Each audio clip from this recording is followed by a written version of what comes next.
Uy, grabe, ang bilis ng panahon. Kanina, pagtunog ng alarm ko, napansin ko yung petsa. K-11 years ko na pala dito sa Canada. May pagsisisi. Wala. May panghihinayang. Wala rin. May nagbago ba sa loob ng isang dekada? Marami. Isa ka rin bang naglakas ng loob ng ibang bansa? O nagpaplanong mga ibang bayan?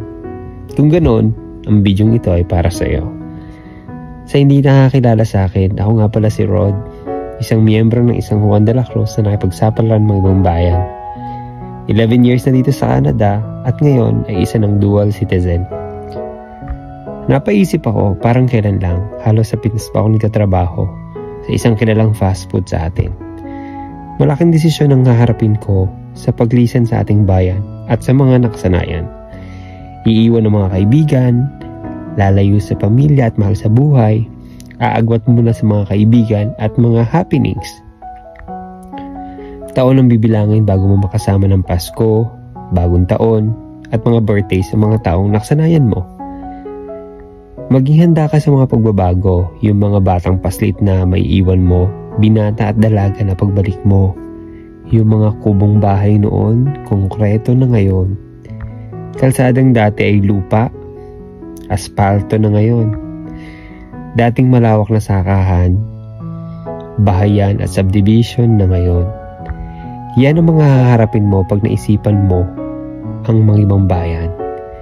Hindi mo na mapapansin ang panahon at ang bawat oras ay lilipas nang hindi mo namamalayan at magigising ka na 10 taon na pala ang nakalipas. Yung mga magulang natin na maiirita ka sa lakas ng boses, ngayon, bulong na lang ang kaya nilang gawin. Minsan yung iba, kahit bulong at anino, hindi na nila naabutan. Maganda mag-explore at hindi rin masama ang mga hangad na ikagaganda at kababago ng estado mo sa buhay. Kailangan mo lang magtiwala at laksan ang loob mo.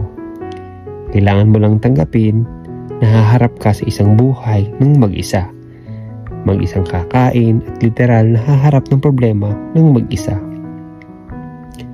Pagagalingin ang sarili ng mag-isa sa tuwing may sakit at luluhang mag-isa.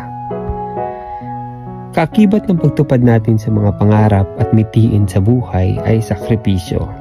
Sakripisyo na malayo sa lahat ng nakasanayan at haharapin ang buhay ng mag-isa. Hindi rin naman puro lungkot at luha ang pangibang bayan. Dito mo rin malalaman ang tatag mo bilang ikaw. Dito mo masusukat ang iyong pasensya at pananalig sa taas. Pero alam mo, ang masarap doon, yung nakikita mong nagtatagumpay ka at ang pamilya mo. Nabibigay mo ang mga pangangailangan ng sarili mo at pamilya mo. Nakukuha mo na ng dahan-dahan ang noon ay nasa mga dasal mo lang.